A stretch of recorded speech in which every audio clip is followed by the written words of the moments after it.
algunas...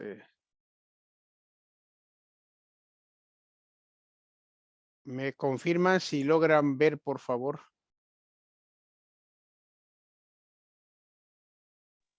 ¿Está bien, profe? Sí, maestro, se ve muy Ya, bien.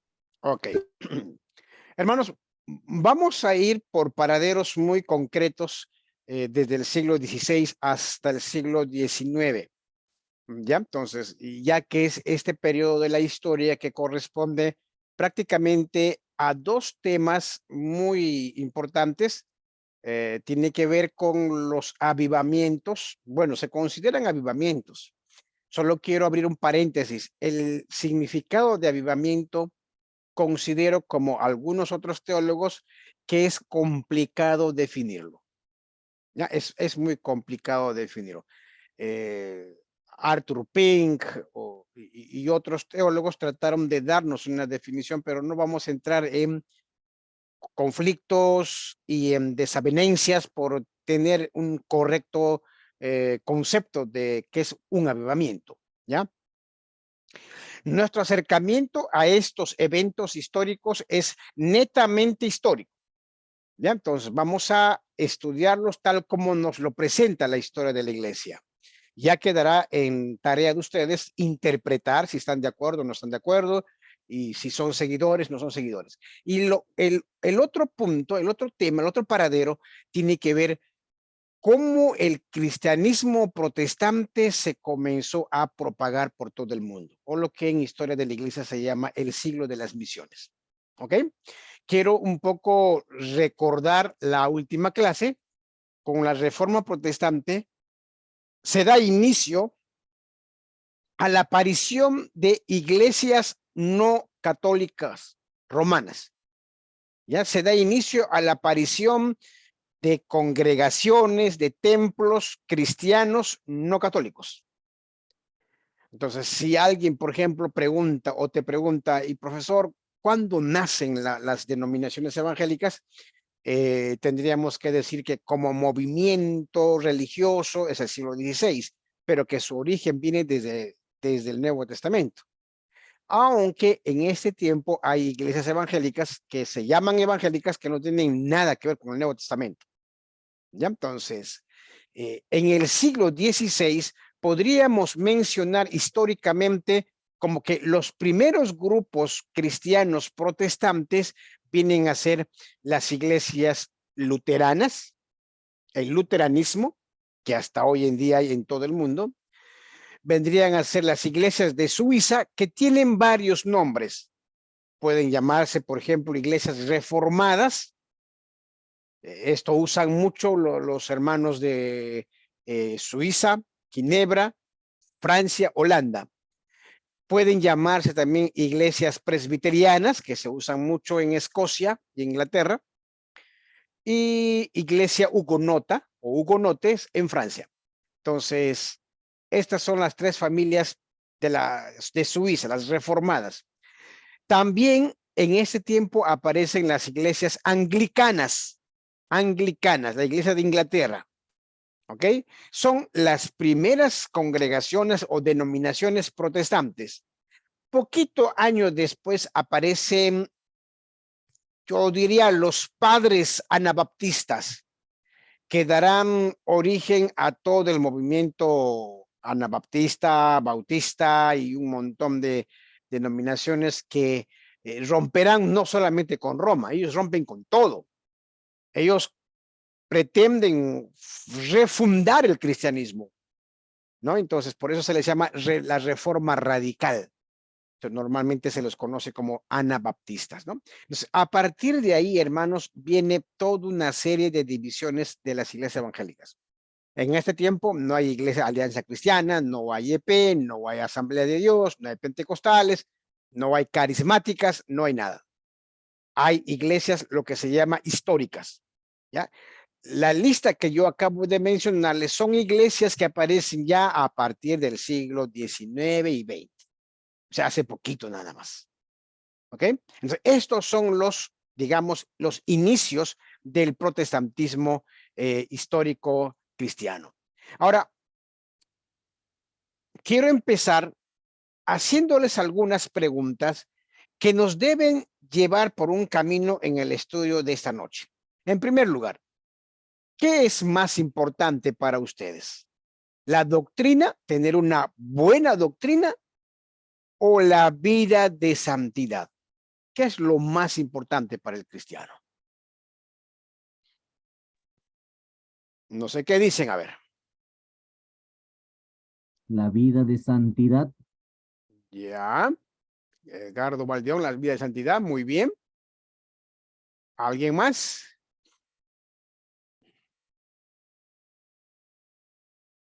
No opina nadie. 0%. Hermano, quisiera participar. A ver, hermano. Bueno, he llegado, no sé, he llegado a escuchar, no sé, de un pensador, creo, dice que antes de ser cristiano, antes de ser santo, hay que ser humano, dice, no, hermano, o sea, hay que ser humanos, ¿no? O sea, ser empáticos con nuestro prójimo, ¿no? Después ya tal vez pensar, ¿no? En la santidad y en la doctrina, ¿no? No sé, algo así. Debí escuchar, hermano, ¿no? No sé si... es mi opinión, hermano, Ok. no sé. Sí, gracias a los hermanos Rubén y Nancuro. Muchas gracias. Sí, he escuchado esa Pastor, opinión. ¿Ok? Sí, hermano. sí, las dos cosas. Si no entendemos la doctrina, no podemos tener, creo, la vida de santidad. Ok. Gracias, hermano Asensio. Por ese lado también va la opinión del hermano Edwin Malaver. Sí, dice las dos cosas. La buena doctrina nos lleva a la vida de santidad, claro, por supuesto. Sí, ok. Bueno, yo les dejo seguir pensando en esto, pero hasta hoy en día se ha discutido y discuten muchas iglesias qué es lo más importante. Hay evangélicos que enfatizan demasiado la vida de santidad y descuidan totalmente la doctrina. Eso es peligroso porque siguiendo qué norma vas a llevar una vida de santidad, lejos de la doctrina, siguiendo qué principios. Tú dirás, no, pues solamente la Biblia. Está bien, solamente la Biblia, pero en el fondo será lo que tú entiendes, lo que tú interpretas de la Biblia, eso será tu santidad. Ahora, el otro extremo es que hay hermanos que consideran que la doctrina es mucho más importante y descuidan la vida de consagración, de santidad. Creo que lo que algunos hermanos han dicho es lo más correcto y lo más bíblico. Lo más importante son los dos, no tenemos por qué separar. Los dos van, ¿ok? Recuerden el libro de Efesios, el libro de Gálatas, cómo Pablo nos presenta el cristianismo con el fruto del Espíritu. Efesios para mí es bellísimo, maravilloso. Pablo habla de tremendas y profundas doctrinas como la elección, redención, predestinación, santificación, exaltación, adopción, o sea, pura y nata de teología. Pero ¿cómo termina Efesios? Con una lista de pecados que tenemos que evitar. Nos pide que tenemos que vivir una vida de consagración absoluta de Dios. O sea, eso es importante. ¿Por qué les digo esto? Porque después de la reforma, justamente estos serán los temas cuando aparezcan después de Lutero, Calvino, Melanchthon, todo eso. Surgirá un pietismo en el mismo lugar donde se estalló la reforma, y este movimiento pietista será como la base, el cimiento para la aparición de los grandes avivamientos del siglo XVII y XVIII, o lo que también se llama el Gran Despertar, ¿no? Este es el nombre con el que se conoce, el Gran Despertar, el Gran Avivamiento, el primer Gran Avivamiento, y bueno, entonces, pero hay varios movimientos desde la Reforma hasta el Gran Despertar. Hay el movimiento puritano, el movimiento pietista, los puritanos, por ejemplo, que son una especie de congregacionalistas, calvinistas, presbiterianos que salen de Inglaterra y se van hacia Estados Unidos, ¿no? Esa es toda una historia muy interesante también. Pero hay movimientos que consideran que la reforma protestante de la iglesia no consiguió la reforma total. Por eso es que ellos creen que tanto Lutero y Calvino se quedaron solamente en la teología, pero no impulsaron una vida de consagración. Opinar de esta manera, lo único que expresan es solamente un pensamiento muy parcializado, muy cercenado, porque al parecer no conocen bien la vida de consagración que tuvo Lutero, el énfasis en la oración y la santidad que enseñó Calvino. Entonces, esos detalles hay que tomar en cuenta. Ya les hablé de esto, de la iglesia luterana, reformada, anglicana, la anabaptista, y creo que la mayoría de las iglesias evangélicas hoy en día en el Perú y en América Latina son de tradición anabaptista. Son de tradición anabaptista. ¿Ya? Entonces, pocos son luteranos, reformados o presbiterianos o calvinistas y anglicanos. ¿Ya? Entonces, incluso los anabaptistas cambiaron la forma del bautismo, cambiaron la forma como uno debe llegar a hacerse miembro de una iglesia, rompieron con la vestimenta, o sea, con todo. Ya, es toda una reforma radical. Por eso es que la mayoría de las iglesias evangélicas en América Latina y en el Perú son de tradición anabaptista. Solo converso escatología y su eclesiología para darnos cuenta que andan por ese camino. Lo cual no está mal, ¿eh? O sea, yo creo que somos una iglesia evangélica muy diversa, está bien, cada uno con su tradición, en donde tiene que evitar siempre el respeto, ¿ok? Pero no tratar de decir que nosotros somos los verdaderos y los que están al otro lado son malos, nosotros somos bíblicos, los otros no, y todo eso, ¿no? O sea, el pleito que hay entre iglesias evangélicas, eso es malo. Hay que tratar de ser tolerantes y respetuosos, ¿ya? El pietismo alemán tiene que ver con esa reacción natural, según ellos, a la ortodoxia protestante, lo que les estaba diciendo. Reaccionan en el pensamiento de ellos. La reforma protestante del siglo XVI había enfatizado demasiado la doctrina, el dogmatismo, el énfasis exagerado en el dogma, en la doctrina, y habían descuidado, según ellos, repito, porque no creo que sea así, la verdad, es su lectura. Entonces, como habían descuidado el pietismo, lo que ellos dicen, nosotros vamos a enfatizar y realizar una nueva reforma espiritual. Y así surge el pietismo alemán. Promovieron la fe personal, o sea, qué teología, qué doctrina, qué seminario, qué monasterio. Nosotros vamos a promover el estudio personal de la Biblia y que cada cristiano se forme en la fe, solitos, ¿no? Sin consultar a nadie. Enfatizaron una vida de piedad, lo cual es interesante y muy bueno. Pero cuando tú solamente pones un peso en la balanza, esa balanza se va a inclinar a un lado y vas a descuidar lo otro. Por eso es que los pietistas tenían un lema: la fe cristiana es mucho más importante que las discusiones de los teólogos escolásticos. Entonces, bueno, esta máxima necesita un poco ser masticado, pero ellos creían que la vida cristiana es mucho más importante que todas las elaboraciones teológicas que hacen todos los teólogos. Los teólogos nos han malogrado la vida, según ellos, ¿no? O sea, los teólogos se encargaron de ponernos una carga tan pesada y todo eso, ¿no? Cuando en realidad lo más importante es orar, según ellos, ¿no? Ok. Bueno, así nace el pietismo alemán, un grupo en Alemania que pretende poner a un lado el dogma, la doctrina, y pretende desarrollar la vida personal. Por supuesto, muchos se fueron al otro extremo. Ya rompieron con todo, comenzaron a vivir su fe personal, comenzaron ya a poner la Biblia a un lado y comenzaron ya desde aquí a enfatizar la experiencia personal. O sea, lo más importante es lo que tú sientes. Ya no lo que dice la Biblia, sino ¿qué es lo que sientes cuando oras?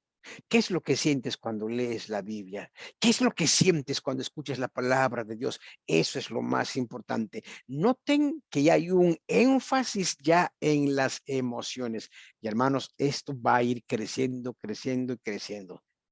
Y sabe Dios a qué ha llegado, ¿no? Entonces ustedes deben saber. La doctrina y la práctica, esto es un asunto muy importante. Cuando uno enfatiza solamente la doctrina y no la práctica, vamos a tener pues personas que son especialistas en teología con una vida poco consagrada a Dios. ¿Ya? Entonces, uno no puede enfatizar uno y lo otro. Tú tienes que vivir lo que tú crees. Muéstrame tu fe por tus obras, va a decir Santiago en algún momento, ¿no? Entonces, esto es la verdad.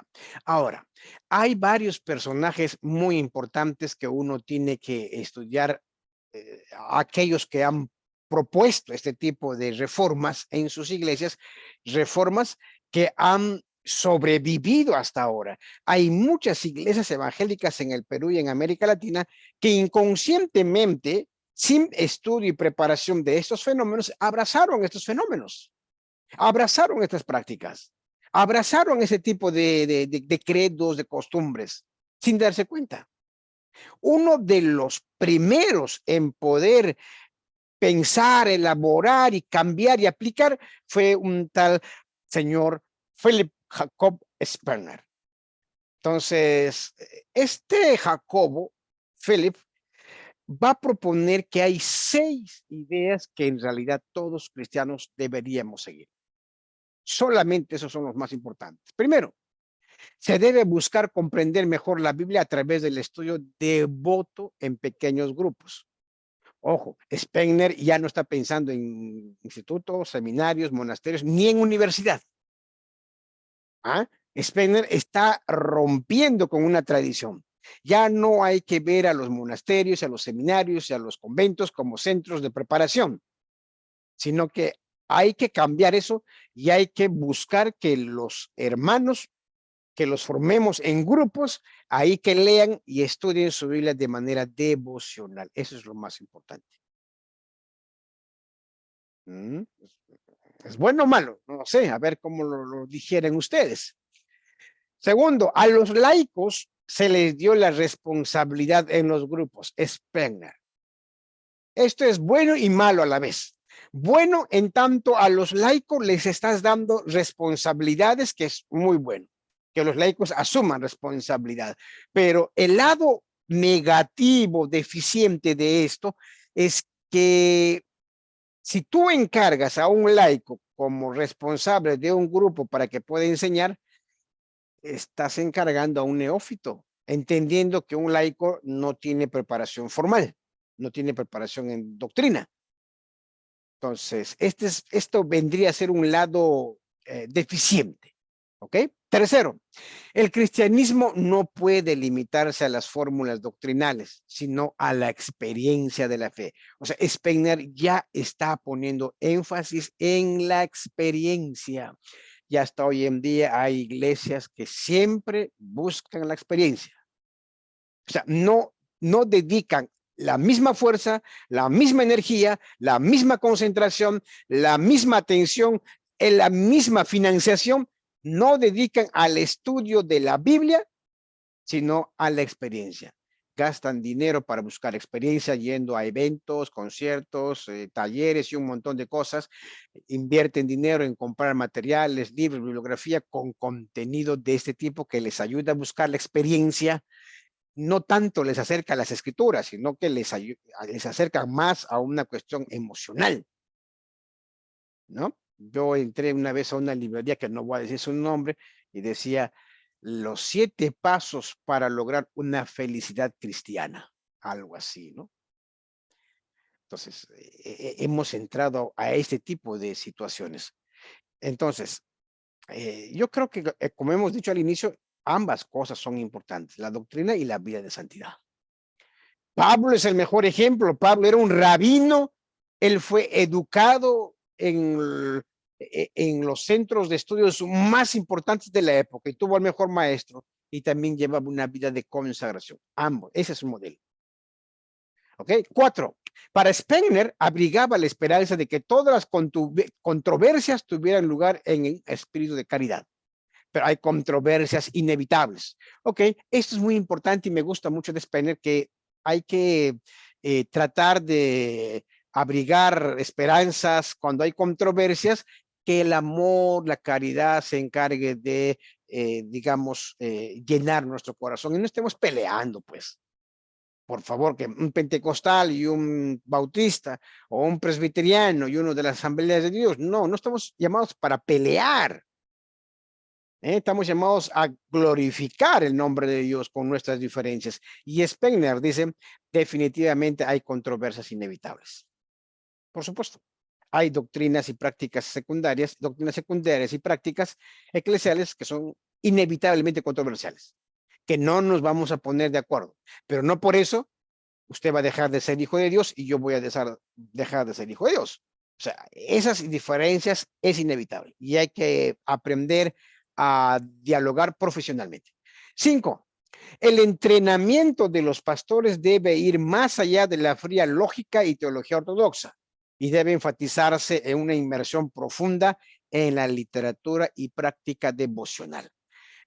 Probablemente ustedes han escuchado este término devocional en sus iglesias, en los programas de radio y televisión. Dicen devocional. ¿Qué es devocional? ¿Qué entienden ustedes por devocional? ¿Alguien sabe?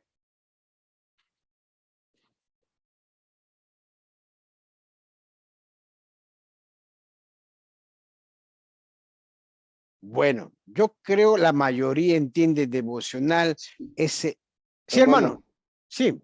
Devocional es un tiempo de dedicarse a la meditación de la palabra, a la oración, ¿no? Tener un encuentro diario con Dios, personalmente o con familia también. Un tiempo a solas con el Señor, donde no hay mucha interrupción y todo eso, ¿no? Pero el hecho de que usted haga eso no significa que usted tiene que leer un estudio sencillito, superficial, epidérmico. No voy a hacer un estudio profundo porque estoy haciendo solo un devocional. Eso está mal. Sea que hagas un estudio devocional o sea que hagas un estudio profundo, los dos momentos son importantes y los dos deben tratar a la Biblia de una manera profunda. En los dos casos se tiene que hacer un estudio profundo de la palabra de Dios. ¿Ok? Recuerda bien lo que dice Pablo. Hay que trazar bien la palabra de Dios. Hay que trazar, que usa bien la palabra de verdad. Esto encarga a los pastores y predicadores.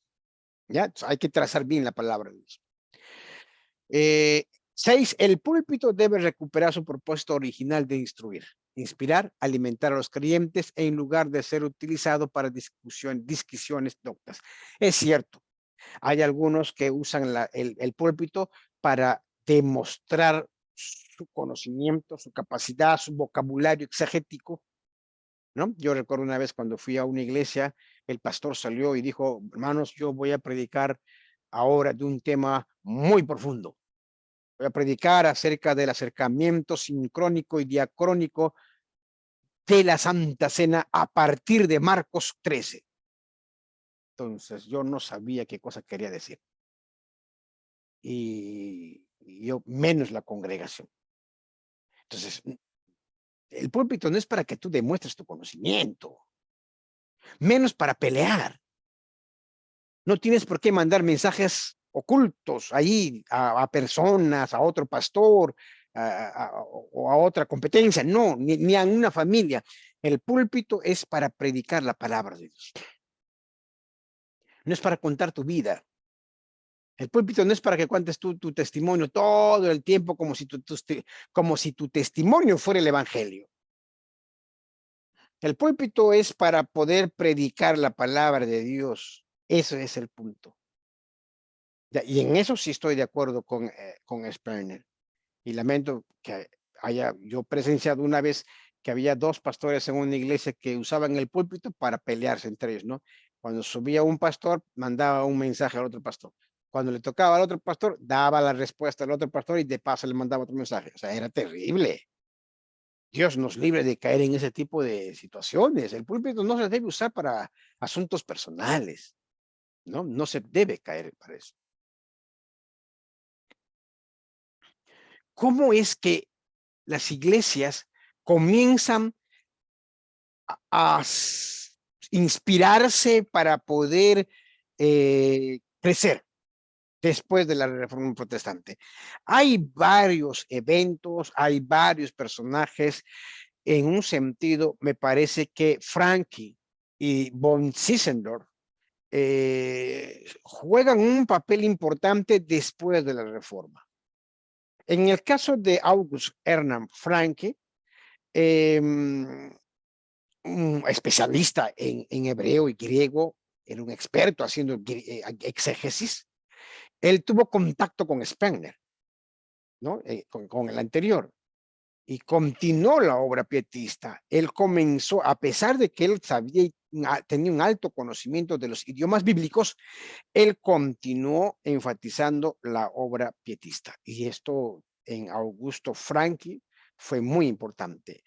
Cuando vemos la vida del Nicolás Ludwig von Zinzendorf, es otro personaje que también tuvo contacto con Spengler, recibió la influencia de Spengler, y en el caso de Zinzendorf, ya hay esta especie de narrativas, ¿no? Por ejemplo, ya comienza él a decir que una fecha cayó sobre ellos el Espíritu Santo y como consecuencia de ello se dedicaron a la oración.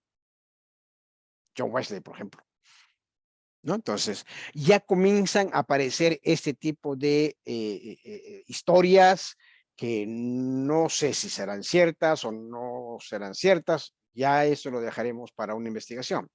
Pero ya hay este tipo de situaciones de que cae el Espíritu Santo y como producto de eso comienzan a orar todos, ¿no? Entonces,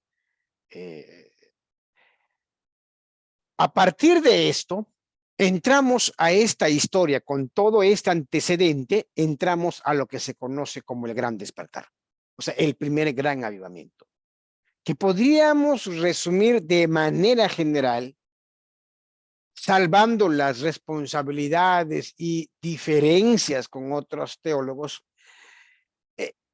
entendiendo que el Gran Despertar es un movimiento de revitalización espiritual que se va a experimentar en las doctrinas, en las colonias británicas en América y en Inglaterra, con prédicas impactantes y de gran alcance.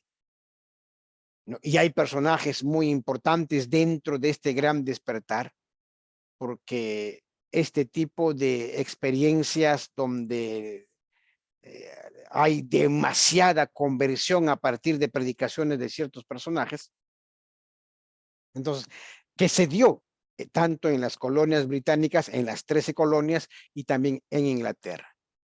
Entonces, en estos puntos, a partir de 1740, 1742 hasta 1760. Fue un proceso y los años más impactantes fueron en ese tiempo, ¿ya? ¿Cuáles son los antecedentes? ¿Por qué es que se da este avivamiento? ¿Por qué se dio este crecimiento impactante con conversiones numerosas? Entonces, podríamos ver a partir de la llegada de los puritanos en Estados Unidos, formaron comunidades piadosas. Cuando llegaron los puritanos a las costas de Norteamérica en Estados Unidos, ellos buscaban, su práctica era que deberían buscar la pureza espiritual. Y esto que también ayudó bastante a la aparición de los gran avivamientos. Pero que con el correr del tiempo, esta piedad que se practicaba en estos muchachos puritanos se fue perdiendo. Entonces, cuando se va perdiendo y se entra en un tiempo de relajamiento, hay una especie de reacción de querer renovar, reformar. Es lo mismo que pasa con los monasterios. Cuando los monasterios comenzaron a aparecer y fueron de gran ayuda al cristianismo, pero poco a poco se comenzaron a relajar y aparecieron hombres que tuvieron que reformar las reglas del monasterio. Igual acá. Hay algunos señores como Frelinghuysen. Frelinghuysen es uno de los ministros que reaccionó frente a esta apatía espiritual. Incluso se miraba que en la iglesia no había pues una seriedad con respecto a las obras, a la vida cristiana y todo eso. Entonces, todo eso comenzó a predicar sobre la conversión genuina y verdadera. ¿Ya? Entonces, él comienza a hablar, él comienza a predicar sobre qué es la conversión. Y la conversión verdadera. No estamos hablando de personas que optaron por una decisión de ir a la iglesia. No, estamos hablando de una conversión. Y Frelinghuysen va a confrontar a la misma iglesia si realmente son convertidos o no. Como decía alguien una vez, mi profesor, de vez en cuando hay que evangelizar a la iglesia. Hay que evangelizar a la iglesia, ¿no? Tennent, un ministro presbiteriano, a partir de esa frialdad que se observó por el desconocimiento de la Biblia por parte de los pastores, y esto es grave, que un pastor no conozca la palabra, su Biblia es peligroso, ¿no? Entonces, él escribe y publica este artículo, Peligro de un ministerio no convertido. O sea, tanto en Frelinghuysen y Tennent hay toda una preocupación por volver a la conversión genuina y verdadera. Ya no estemos más en el relajamiento. Entonces, ¿cómo es que inicia todo esto? Inicia a partir, bueno, la mayoría de los historiadores sostienen que todo esto se da a partir de uno de los sermones más famosos de un predicador. Probablemente ustedes han escuchado el sermón llamado Pecadores en manos de un Dios airado. Entonces, muchos dicen que cuando este sermón lo dio Jonathan Edwards y la congregación al escuchar reaccionó con gran dolor porque causó gran impacto y conmoción. Incluso se dice que la gente no le dejó terminar el sermón. Y la gente estaba que lloraba, los oyentes estaban gritando porque se sintieron tan culpables de lo que estaban hablando. Y definitivamente este sermón de pecadores en manos de un Dios airado fue de gran impacto. Muchos sostienen que aquí empieza el gran avivamiento. Un sermón basado en la palabra de Dios. En la palabra de Dios, no en la visión o en tu visión, no en un testimonio o en mi testimonio. Es importante, pero no es el evangelio, no en algo que te hayan contado, no, es un sermón que sale de las escrituras, predicado por una persona muy importante y muy correcta, muy piadoso y muy dependiente del Espíritu Santo también. Entonces, esto fue el inicio de un gran tiempo.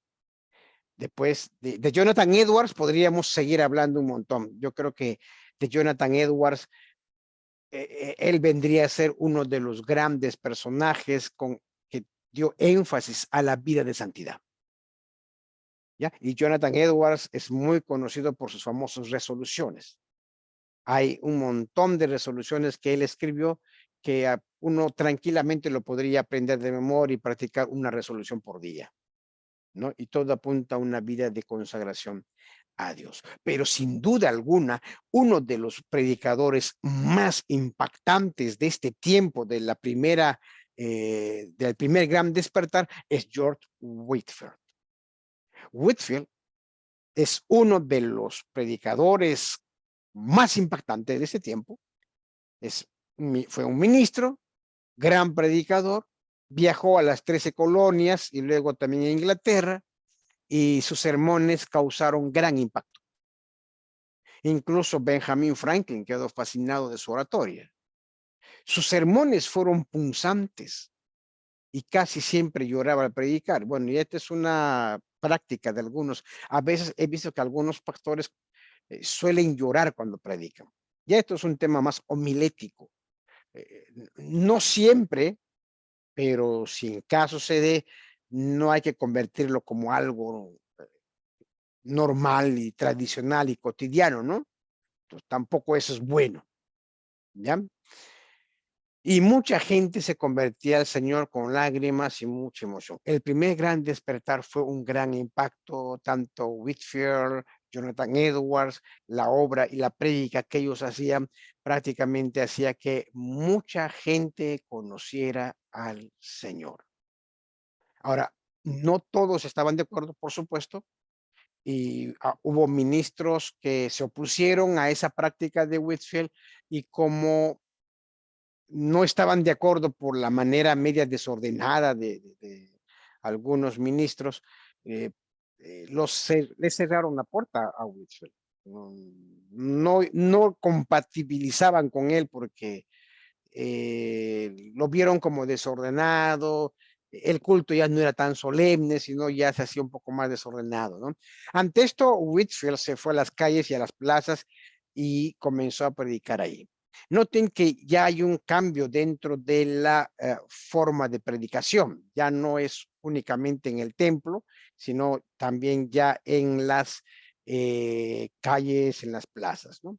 Y la gente escuchaba la palabra de Dios y la gente seguía convirtiéndose al Señor. La gran pregunta es si esto es vigente, o sea, ¿se debe seguir saliendo a la calle eso? Eso recuerdo que una vez se discutió en un curso de misión. Entonces, yo creo que siempre es discutible eso, porque hay formas de evangelización, el mundo ya ha cambiado, el mundo ya no es el mundo que tenía Jonathan Edwards y Whitefield, han cambiado muchas cosas. Jonathan Edwards y Whitefield no conocieron el Internet, por ejemplo, no conocieron el WhatsApp, las redes sociales. O sea, habría que contemporaneizarnos también, pero solo lo presento como un desafío para que uno pueda ir pensando más. Dentro de este primer gran despertar, sin duda alguna, se ubica un espacio para George Whitefield, ¿ya? Y Jonathan Edwards, dos grandes personajes, y otros más, los hermanos Wesley, por ejemplo, John y Charles, también desarrollaron al inicio, y ellos fueron amigos, tanto de George Whitefield y Wesley. Entonces, eran grandes personajes, ¿ya? Entonces, Jonathan Edwards, yo les animo a leer sus libros, sus resoluciones. Fue un excelente predicador. George Whitefield también era poderoso en la palabra, ¿no? ¿Alguna pregunta hasta aquí?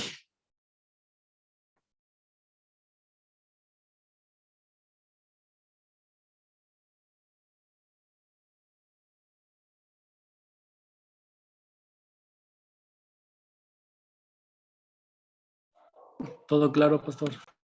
Ok, no tienen ningún comentario. ¿Están de acuerdo?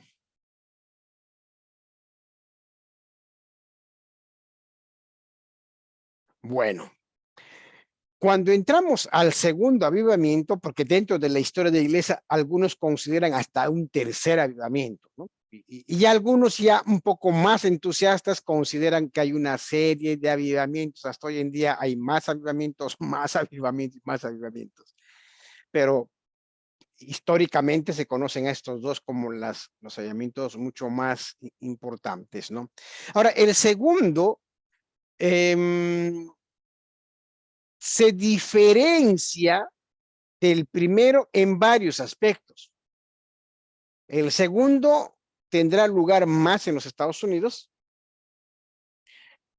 y quizá la diferencia más importante será que el segundo gran avivamiento es más de tendencia arminiana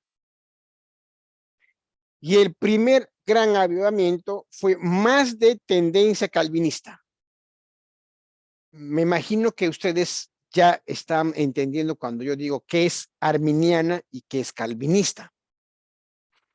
Entonces, tanto Jonathan Edwards como Whitefield fueron calvinistas y fueron grandes predicadores y fueron usados en el primer gran despertar.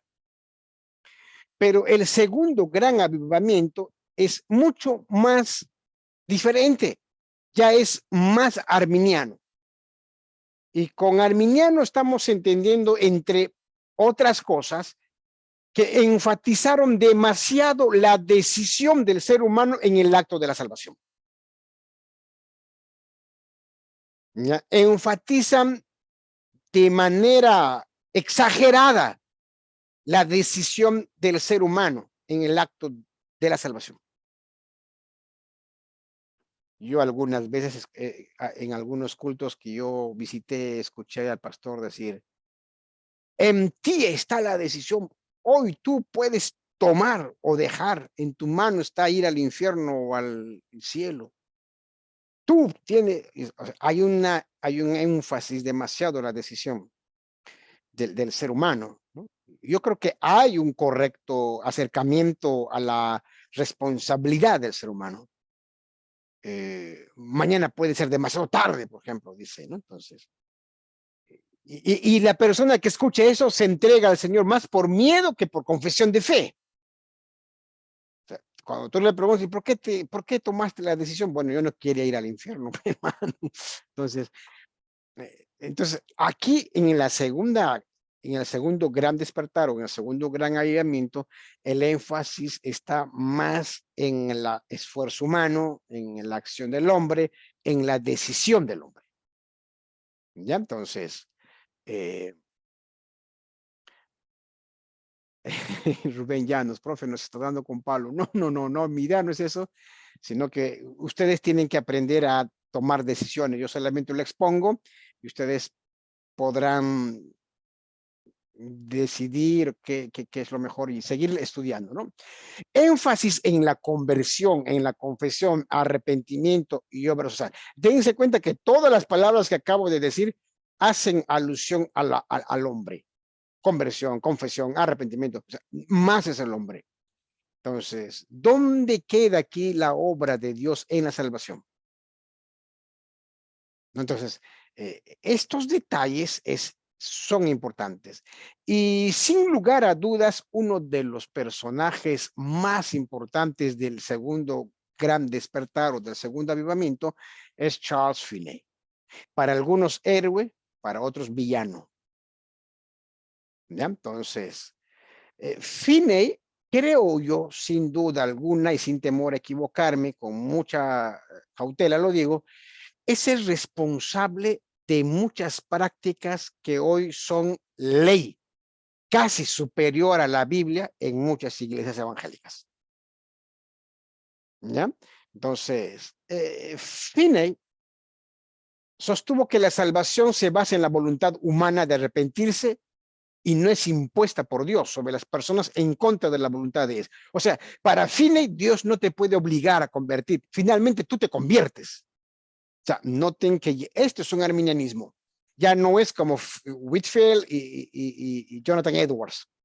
Finney enfatiza bastante que el hombre es libre, que está en su voluntad hacerse hijo de Dios o no.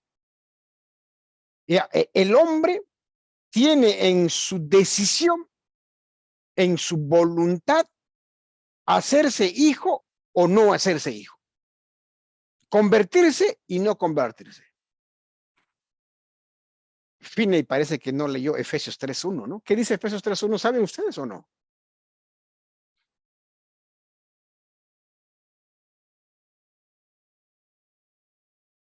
¿No han leído tampoco ustedes? Efesios 3.1, cuando termine la clase, denle una leída. ¿Qué dice? Ahora, Finney abrazaba la doctrina calvinista de la perseverancia de los santos, pero con algunas observaciones. ¿Ya? Y lo más peligroso en el caso de Finney es que fue pelagiano. O sea, es la doctrina que enseñó Pelagio al que se le enfrentó San Agustín. Porque Finney no creía en el pecado original, al igual que Pelagio. Y eso sí es peligroso, porque al final de cuentas ya no interesa casi tú seas pentecostal, asambleas, alianza, bautista, presbiteriano, lo que seas, pero creemos en el pecado original, que nosotros estábamos representados cuando Adán pecó, todos pecamos, ¿no? Por cuanto el pecado entró por un hombre, el pecado pasó a todos los hombres. Eso sí, el pecado original es la semilla para hablar del pecado de toda la humanidad. Pero Finney casi no creía en esto. Ahí viene la duda, lo frágil, lo delicado del pensamiento de Finney, de la teología de Finney. Ahora, esto es una partecita de su teología de Finney.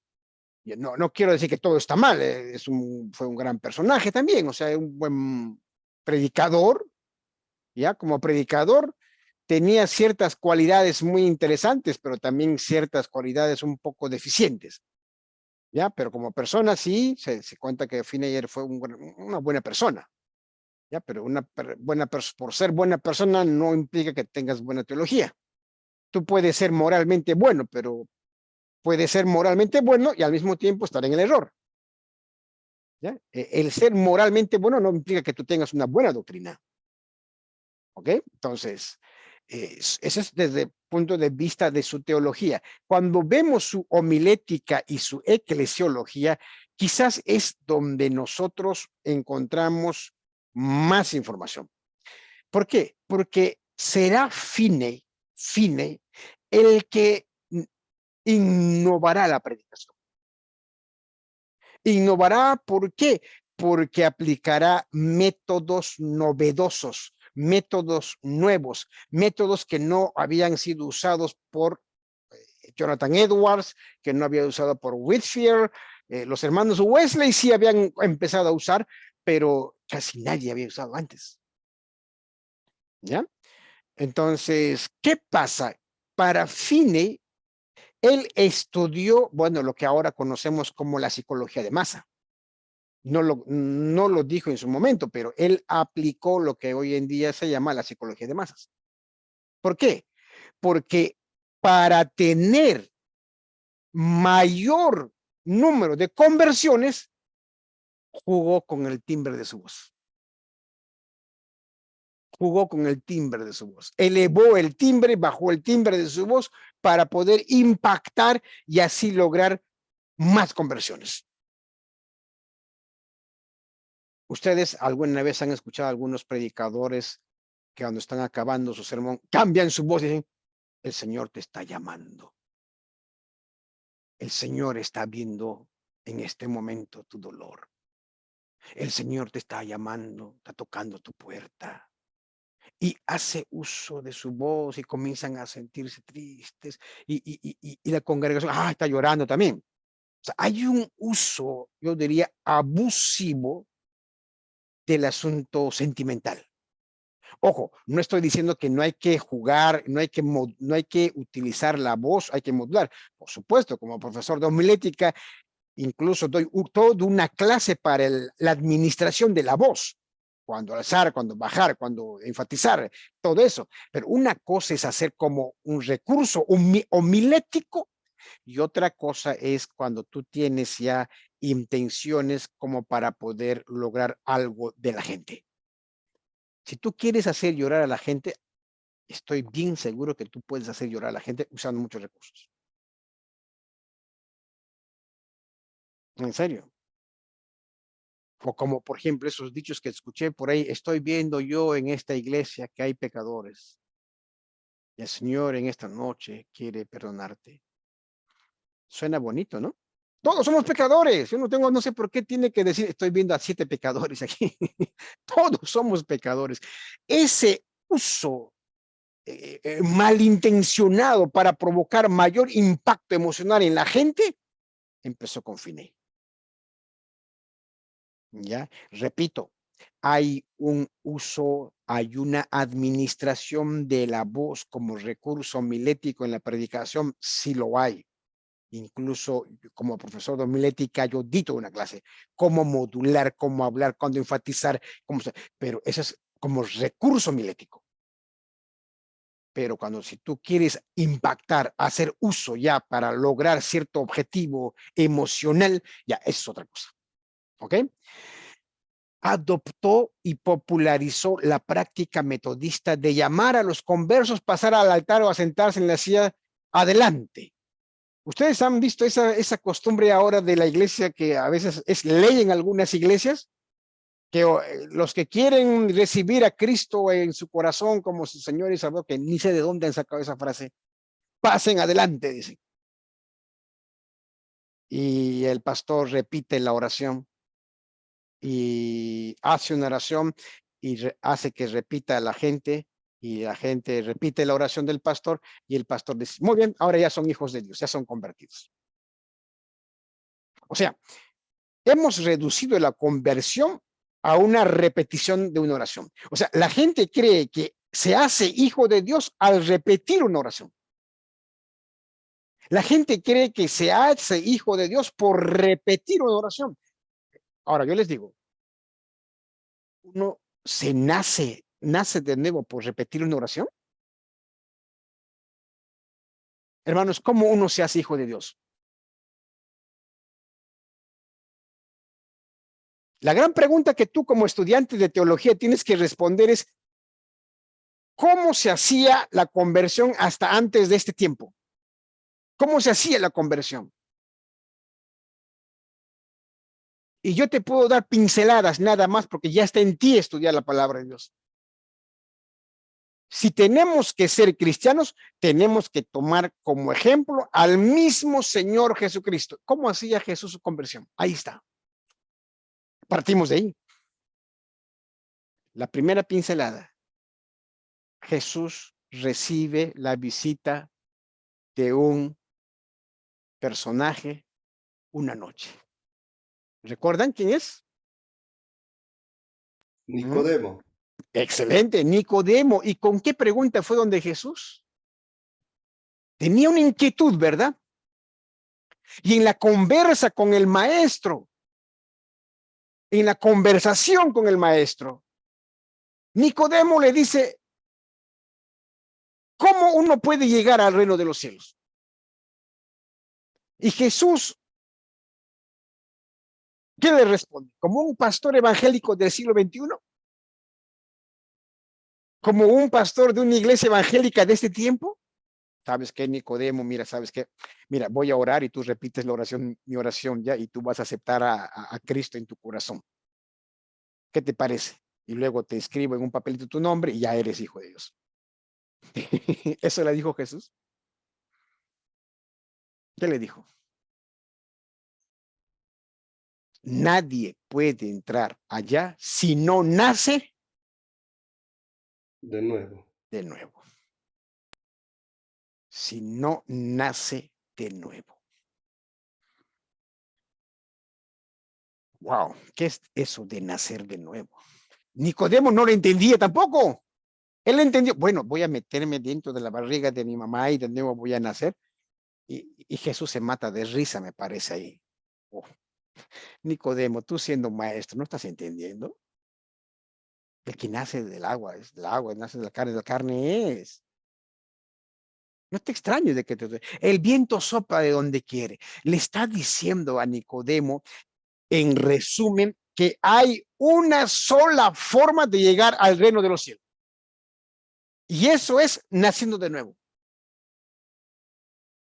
No es repitiendo una oración, no es levantando falsa expectativa a la gente, no. Ni siquiera él mismo dijo, acéptame a mí, no, nace de nuevo. Segunda pincelada, ya ustedes pueden ampliar, el joven rico y Jesús. El joven rico se acerca a Jesús haciendo la pregunta más importante de toda la historia. ¿Qué le dijo el joven rico a Jesús?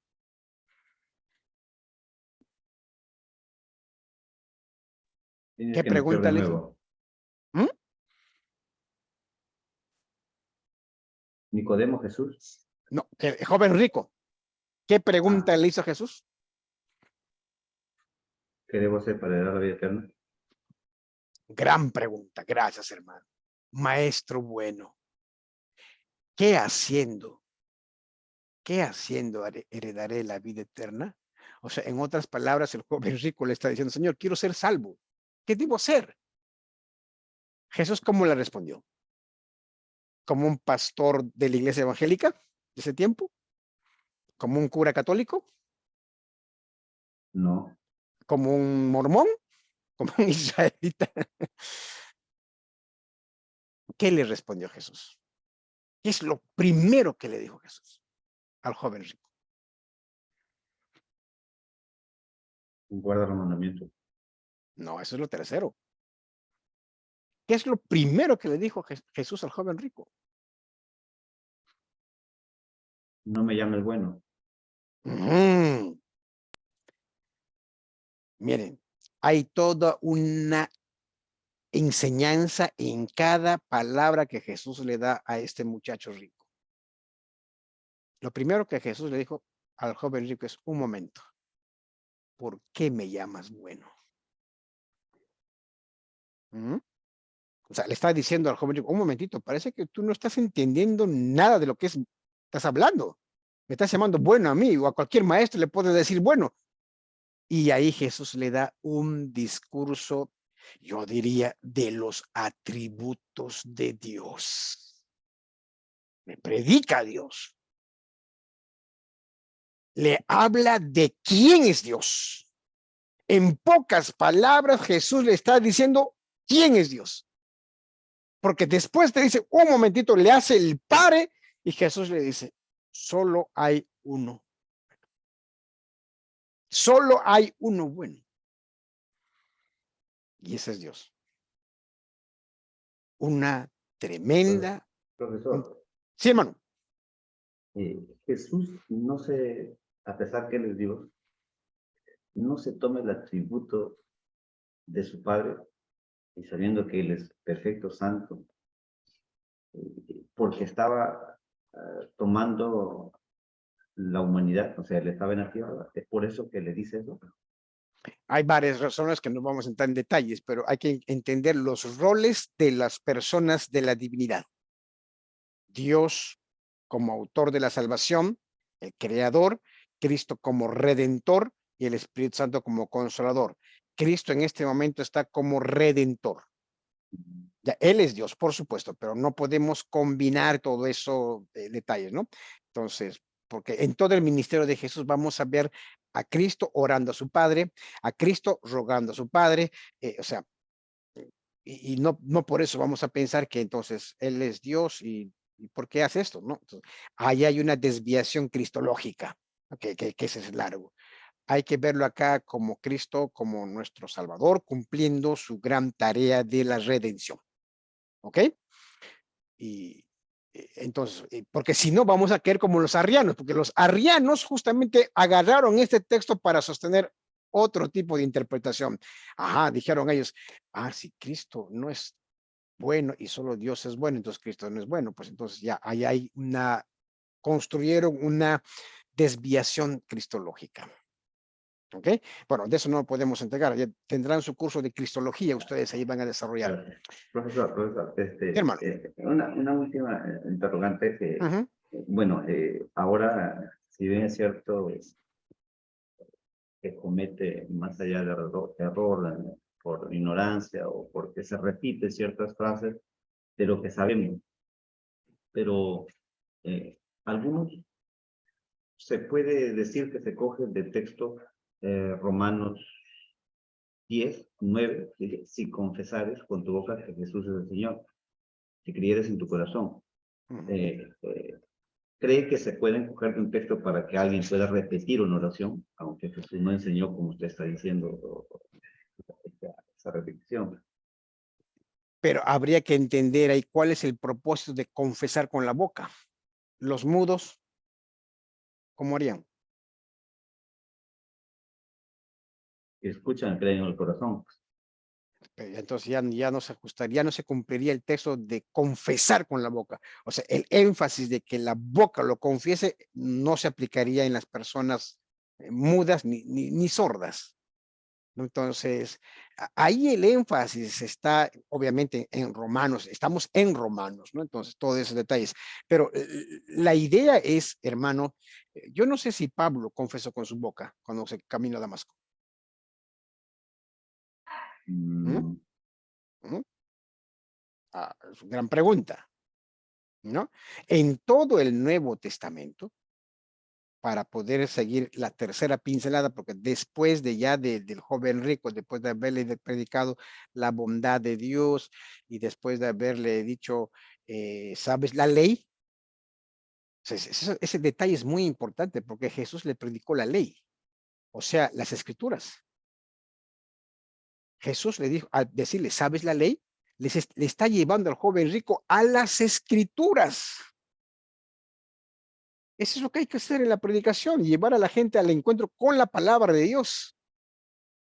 Y obviamente el discurso evangelístico de Jesús termina diciéndole, toma tu cruz y sígueme.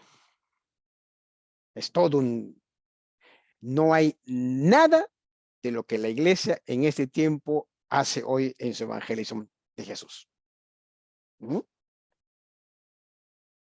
claro, al final yo creo de que alguien, como usted dijo, ¿quién fue el que inventó dicha frase? Y eso Ya. se riega por todo el mundo y a veces se repite, bueno, ciertas formas o métodos, las cuales son erróneas posiblemente, o algunas pueden que estén sentadas de repente en acciones de Sin fe, embargo, personas que...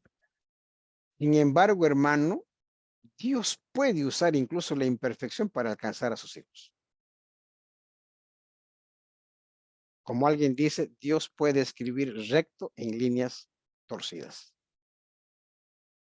Ahora, termino con esta parte diciendo, cuando terminó Jesús de predicarle al joven rico, ¿qué pasó? ¿Cómo terminó la historia de evangelización El de joven nuestro? rico el joven rico se puso triste porque tenía muchos bienes. Uh-huh. ¿Y qué hizo? Se fue, simplemente se fue. ¿Qué hizo Jesús? ¿Mandó una comisión para que se disculpara? Mandó una comisión, informó Pedro, Juan, ¿saben? Vayan y busquen a este joven rico. Creo que he sido muy duro con él, pobrecito. Por favor, dile que me disculpe, no quise herir y por favor que necesitamos su dinero, que venga acá, ¿no? No, No, no. se fue, punto.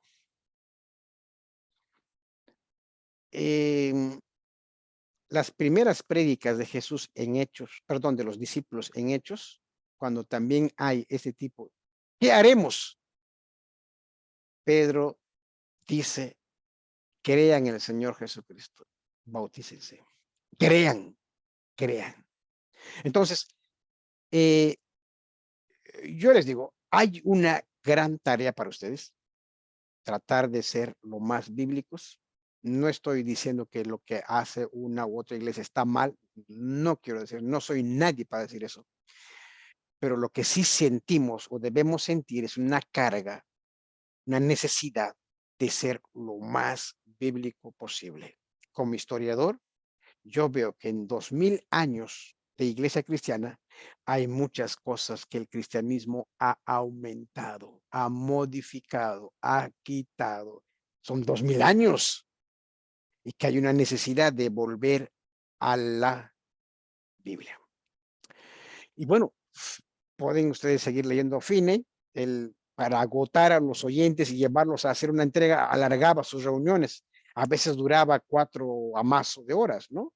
Estas formas de manipulación no escaparon a sus críticos, porque hubo muchos predicadores y pastores de su tiempo que criticaron a Finney, no simpatizaron con Finney. Y lo más peligroso es que Finney, cuando predicaba, él predicaba sin apuntes, sin notas. Y generalmente no se preparaba. Se levantaba a hablar en el púlpito según el Espíritu lo inspiraba. ¿No les parece algo familiar?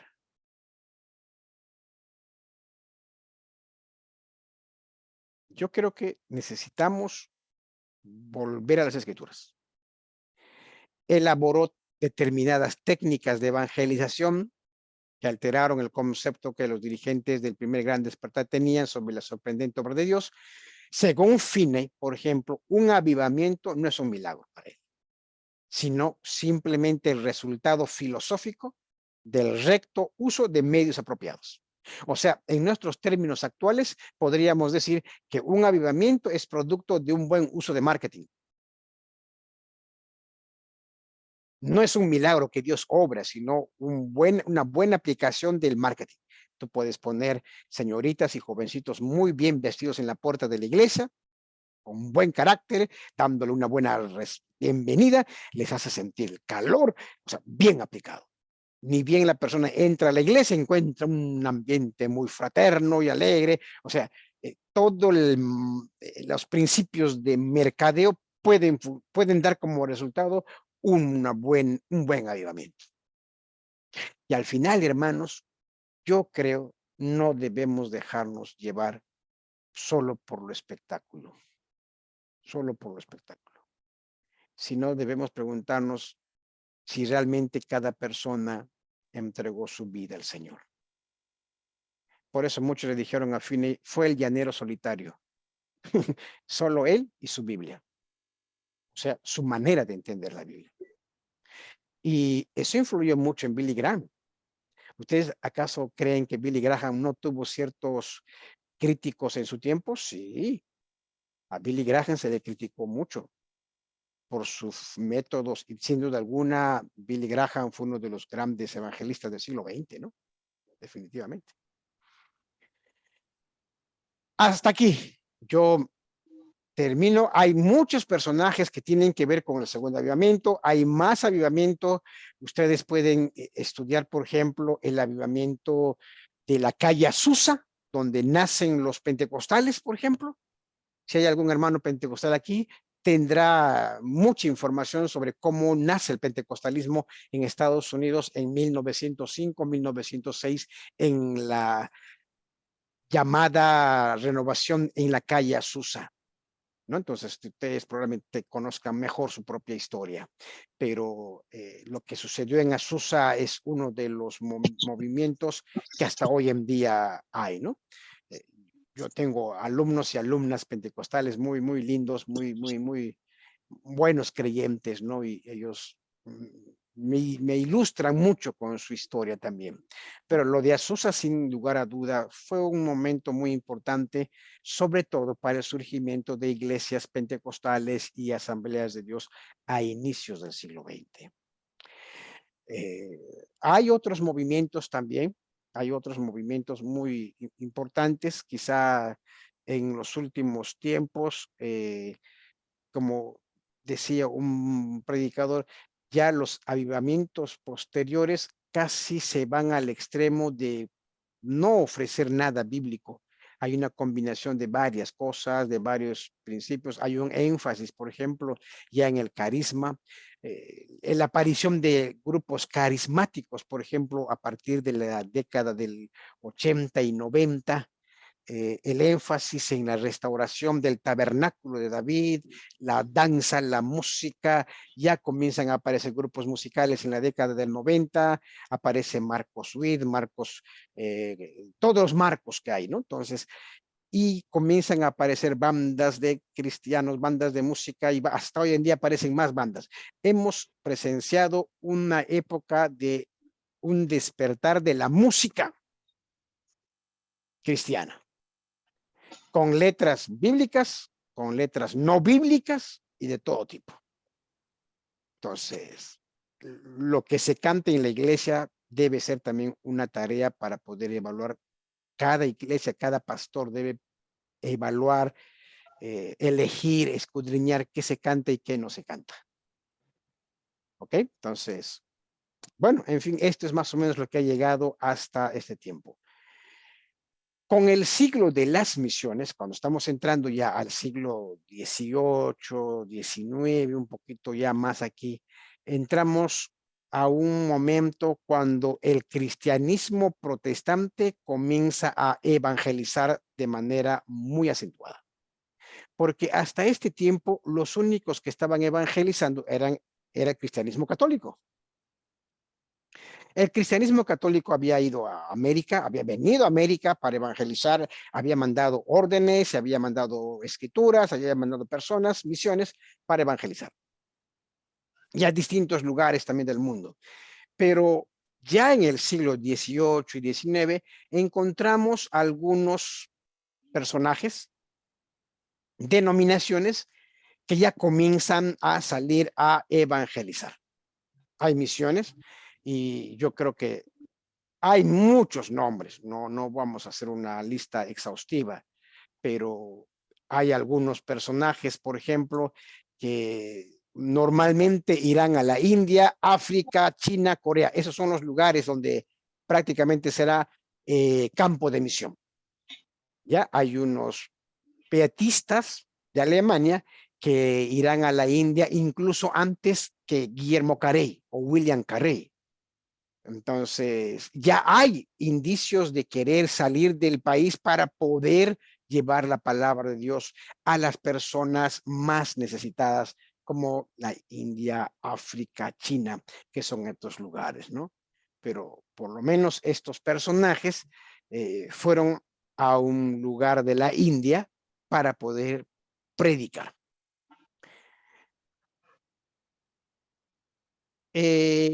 Pero con mucha certidumbre, puedo decir que fue este señor el que es conocido como el padre de las misiones modernas. Guillermo Carey o William Carey es el prototipo de las misiones. Con él se inicia el siglo de las misiones, ¿ya? Pero no debemos cerrar la puerta a tentativas y trabajos antes de Carey de querer salir a otros lugares evangelizando. Sí hubo, ¿ya? Pero formalmente o la historia de la iglesia reconoce a William Carey como el padre de las misiones modernas, ¿ya? Bautista fue a la India, luego fue obligado por algunas desavenencias entre misiones ir a Serampore, a otro lugar, y Carey sirvió durante 40 años evangelizando, fundando escuelas y traduciendo la Biblia a diferentes lenguas. O sea, no solamente hizo la labor de misionero, sino también hizo la labor de traductor. Y esto fue la mayoría, incluso los misioneros que llegaron aquí al Perú y se introdujeron en la sierra, en los Andes y en la selva, su labor también fue traducir la Biblia al quichua de Ecuador, Bolivia, al quichua peruano, al aymara boliviano, y tuvieron esta labor, ¿no? Entonces, incluso los que llegaron a Brasil realizaron traducciones de la Biblia a los distintos idiomas y dialectos que tenían las tribus a lo largo del río Amazonas. Y Carey no es la excepción. O sea, obviamente él tradujo la Biblia a la India, ¿no? Entonces, pero muy bien, Carey es uno de los misioneros prácticamente que uno aprende y se inspira con lo que hizo Carey. David Livingstone, este sí es completo. Digo completo porque no solamente fue misionero, fue explorador, misionero. David Livingstone incluso trabajaba para los departamentos de ciencia y científicos en su país, ¿no?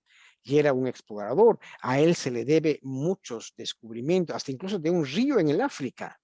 Él recorrió la ruta del Nilo, descubrió algunas especies, estableció una cartografía africana y al mismo tiempo fue cristiano porque trabajó con la propagación de la Biblia y el Evangelio en los ciudadanos de África.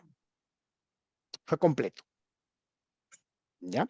Entonces, es todo un personaje, David Livingstone. Incluso dice que él cuando murió, su corazón fue llevado al África, ¿no? Está enterrado allá, porque se identificó demasiado con los africanos que lo sintió como que era uno de ellos, ¿no? Es un tema para un curso de misión. ¿Hasta qué nivel el misionero debe identificarse con los lugareños en donde está realizando su trabajo misionero? Hudson Taylor es metodista, él va a la China Ya, él es un personaje muy especial. También llevó la palabra de Dios a China, hizo también trabajos de traducción. Algo muy importante en Hudson Taylor fue que él se aculturizó a China. ¿Por qué? Porque lo vio como una forma, o quizás como una estrategia también misionera, el vestirse con las ropas de los naturales.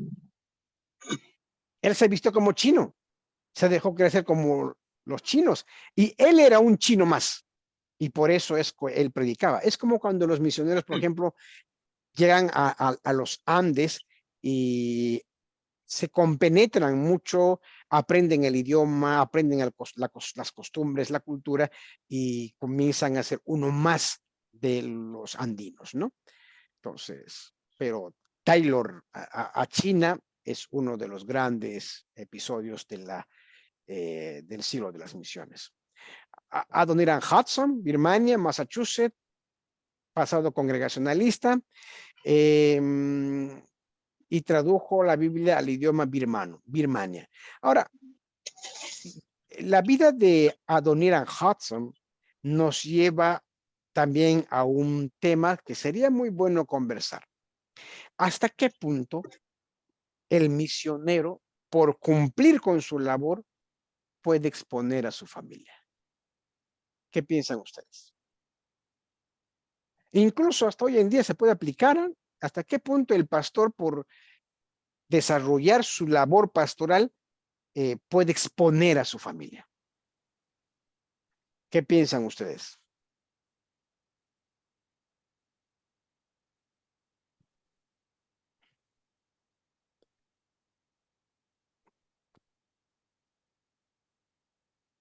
¿Qué dice hermano Bionei? Bueno, buenas noches, mi querido pastor y los hermanos que están en sala. Pues creo que esa es una de las tareas, pues, que la mayoría hemos errado, ¿no? Porque muchas veces, pues, nos dedicamos tanto al servicio que abandonamos nuestras familias, ¿no? Y creo que se paga caro. Yo creo que uno de los primeros ministerios que Jesús nos manda a fundar es el ministerio del hogar, ¿sí? Por eso creo que está la palabra donde dice, cree tú y tu casa y todos serán salvos, ¿no?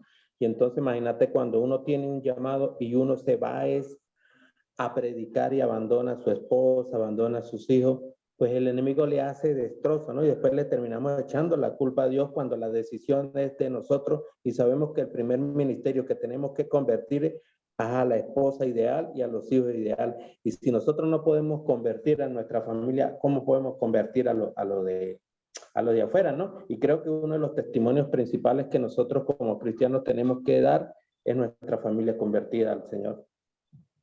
Gracias, hermano. Es muy cierto lo que dice usted, es muy cierto. Hay muchos casos tristes, de verdad, ¿no? Hay muchos casos tristes. ¿Alguna opinión más?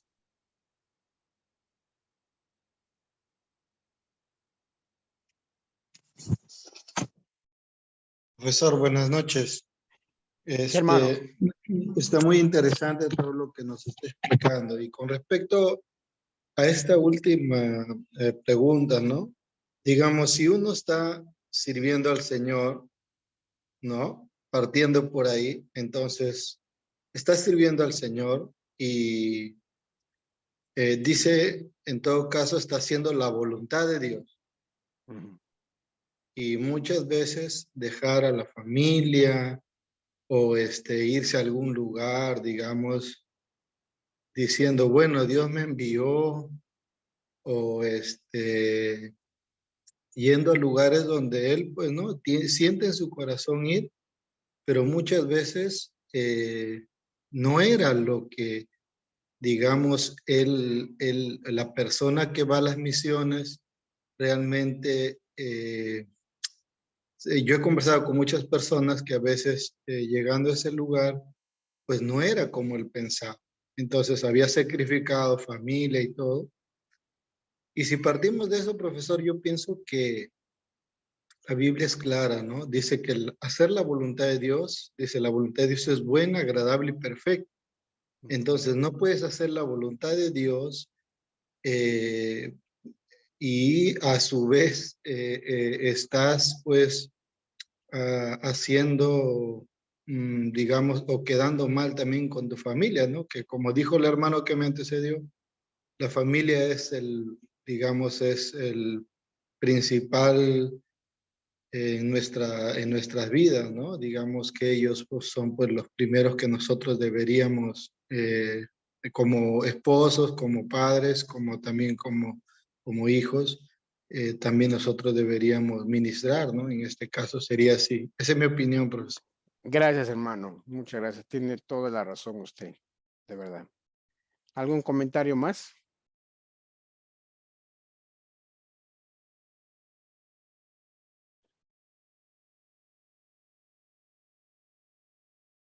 Bueno,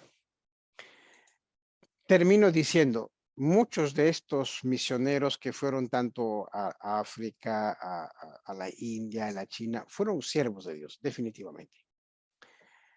Pero sus esposas terminaron enfermándose porque estaban, cogieron alguna enfermedad, sus niños murieron y esto causó situaciones muy incómodas. Incluso acá, más muy cerca, acá, ¿no? En el Perú, como historiador conozco las historias de la primera generación de evangélicos que llegaron acá, que como decía el hermano, se entregaron demasiado a la obra y descuidaron a su familia.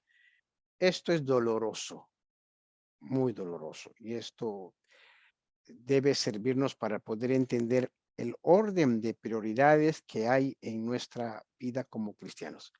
Primero está la familia, luego la iglesia. No es al revés. No es la iglesia primero y luego la familia. Primero es Dios, luego la familia, último es la iglesia.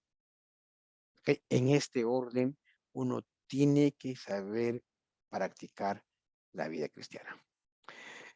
Hermanos, yo me quedo aquí. Entonces, para mí ha sido un gusto haberlos acompañado en estas 8 semanas. Espero haber ayudado en algo y colaborado en algo en su formación. Que el Señor los bendiga. Cuídense mucho. Por favor, lean bastante. Hay muchos libros que ahora uno puede leer. Hay bastante información. Ustedes ya queda en la responsabilidad de ustedes seguir preparándose en temas que tengan que ver con la historia de la iglesia. Entenderán que 8 semanas es poco para poder recorrer 18 siglos de cristianismo, ¿no? Entonces, bueno, ha sido un gusto. A ver, Lucas, ¿estás ahí? Sí, profesor. Buenas noches. Buenas noches, hermanos. Sí, estoy aquí, profesor. Ya, entonces les dejaremos a los hermanos 5 minutos para que puedan orar, ¿no? Sí, antes quisiera ser bien breve, también quiero Sí, mostrar sí, sí. algunas diapositivas. A ver. Bien breve, solamente 2 minutos quisiera que me regale de su tiempo Ya, está bien, está bien. para luego empezar el examen. Hermanos, gracias al Señor estamos terminando el curso, ¿no? Gracias a nuestro maestro, gracias a su tiempo, gracias a ustedes también que han participado en estas 8 semanas. Y nuestro deseo es que estas semanas de aprendizaje puedan contribuir con su ministerio, ¿no? Con su ministerio personal y con su ministerio familiar y con su ministerio en la iglesia. Y quiero compartir brevemente unas diapositivas por encargo de nuestro director.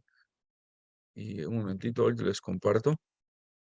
Y guarda relación con lo que estamos haciendo, ¿no? En CBT. Voy a ser muy breve y un momentito. Pero ya. Bueno. ¿Ven mi pantalla? Disculpen, ¿ven mi pantalla? ¿Logran Sí ver se mi ve, pantalla, sí hermanos? se ve centro Ya. bíblico. Ok. Bueno, ¿no? Los que ya saben qué es centro bíblico, y una vez más recalco qué es centro bíblico. ¿no? Somos una institución educativa cristiana interdenominacional y que busca contribuir en la educación cristiana de líderes evangélicos para que sirvan y adoren a nuestro Dios Todopoderoso. Bueno, el CBT está conformado por un equipo de trabajo y nuestro director es nuestro hermano Mario Ureña. Hay programas de formación y son 4 básicamente, ¿no? Estudios bíblicos, estudio de familia, estudios ministeriales, estudios teológicos. Y en esta ocasión nosotros estamos en el programa continuo que guarda relación con el Diplomado de Historia y Teología. Y dentro de eso se ha desarrollado el curso que estamos ya finalizando hoy día de Historia de la Iglesia. Nuestro maestro, que gustosamente y con mucha dedicación nos ha enseñado en estas semanas, y damos gracias al Señor por eso, ¿no? Nuestro maestro David Luyo Venegas, y mi persona ha estado sirviendo como un colaborador. Este es el certificado que van a recibir todos ustedes que han presentado sus tareas y también que aprueben el examen final, ¿no? Entonces, la sumatoria ponderada de las tareas y más el examen final, y ahí va a salir la nota promedio o la nota final, ¿no? Y a las personas que aprueban el curso se les entrega este certificado de estudio. Y estoy seguro que todos los que están aquí presentes van a aprobar el curso, hermanos. Ustedes han perseverado, han sido diligentes, y si tienen algún inconveniente con alguna tarea, todavía tienen tiempo para escribirme y decirme, mira, esto está pasando conmigo. Entonces, pero hoy es el último día, hermanos, por favor. Próximos cursos. Bueno, hay un curso que ya se está dictando, que es el curso de Introducción al Griego y Hebreo Bíblico. Ha empezado hace una semana, y si todavía alguno de ustedes quiere inscribirse, todavía hay opción, ¿no? Para que puedan inscribirse en este curso de Introducción al Griego y al Hebreo Bíblico. Luego, también hay otro curso que se va a iniciar, el curso especializado en Teología de la Familia. El docente a cargo de este curso va a ser nuestro maestro Tomás Sáenz, y está programado que el curso inicie el 8 de agosto. Y va a ser los días martes de 7:30 a 10 de la noche. También dura 8 semanas y 3 créditos, y ahí está el costo también del curso. Bueno, hermanos, de mi parte, eso ha sido todo lo que quise mostrarles en relación al curso y en relación a CBT, ¿no? Y a los cursos que se va a dictar. Si desean inscribirse, pueden escribir a mi persona o al WhatsApp del director, ¿no? Nuestro hermano Mario Ureña. Él gustosamente va a estar dispuesto a darle más información a ustedes. Y una vez más, les felicito a todos ustedes por su perseverancia, por su dedicación a aprender más para poder ser personas más capacitadas para el ministerio y para el servicio al Señor. Y también, pues, de parte de CBT, agradezco a nuestro profesor David Luyo, ¿no? Por su tiempo, por su dedicación, por el esmero que él puso para poder enseñarnos durante estas 8 semanas de clase. Y antes de finalizar, quisiera que algún hermano de esta sesión, de esta clase, de esta última clase, tenga la amabilidad de dar algunas palabras en representación de este grupo. Hermanos, algunos de ustedes, en agradecimiento al Señor, nuestro Dios, y en agradecimiento al profesor, y en agradecimiento a CBT. ¿Alguien de ustedes, hermanos, voluntariamente?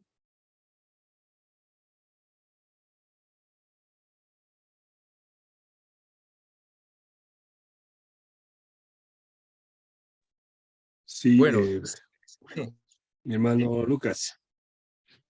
sí, hermano, adelante. Sí, por supuesto, cómo no agradecer pues a nuestro buen Dios, agradecer pues al Centro Bíblico, y agradecer también pues al magíster, ¿no? A nuestro maestro que nos ha dictado y nos ha dejado pues esa mecha ya encendida para nosotros seguir profundizándonos en este tema de la historia de nuestra iglesia. Agradecer también a todos mis hermanos que están en la plataforma, y de verdad he compartido momentos, he aprendido bastante y felicitaciones pues y bendiciones a cada uno de ellos. Eso es lo que podría decir mi hermano Lucas. Amén, hermano. Muchas gracias, hermano. Bueno, hermanos, vamos a tomarnos una foto y los que tienen cámaras pueden prender sus cámaras. También le pido a nuestro maestro, por favor, que prenda su cámara para tomar una fotito de recuerdo, hermanos. Una foto de recuerdo para tener ahí, ¿no? Y estoy como en la Antártida, hay un friazo por acá donde estoy ahorita. Y estoy con doble chompa ahorita. Siento mucho frío. Muy bien, hermanos, vamos a tomar una foto entonces para que todos tengamos un recuerdo para CBT, ¿no? Ahora, a ver, ¿están todos? Bueno, creo que están todos, ¿no? Somos 1, 2, 3, 4, 5, 6, 7, 8, 9, 10, 11, 12, 13.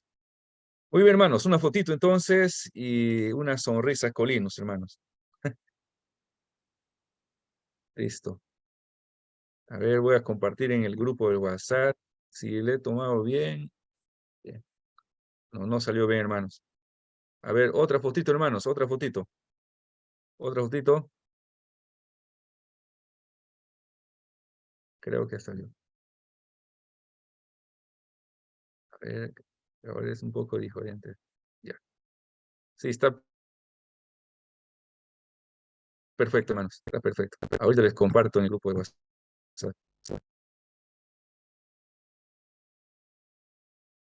Ya, hermanos. Muy bien, hermanos. Entonces, ahora sí, maestro David Luyo, por favor, me comparte el examen para compartir a los hermanos. Para compartir. Me puede enviar a mí al WhatsApp y yo les envío a ellos al WhatsApp que tenemos, ¿no? De los estudiantes. Ya. Y cerramos la clase y luego yo le envío a usted los exámenes. Porque, bueno, o en todo caso, puede estar abierto la plataforma y ya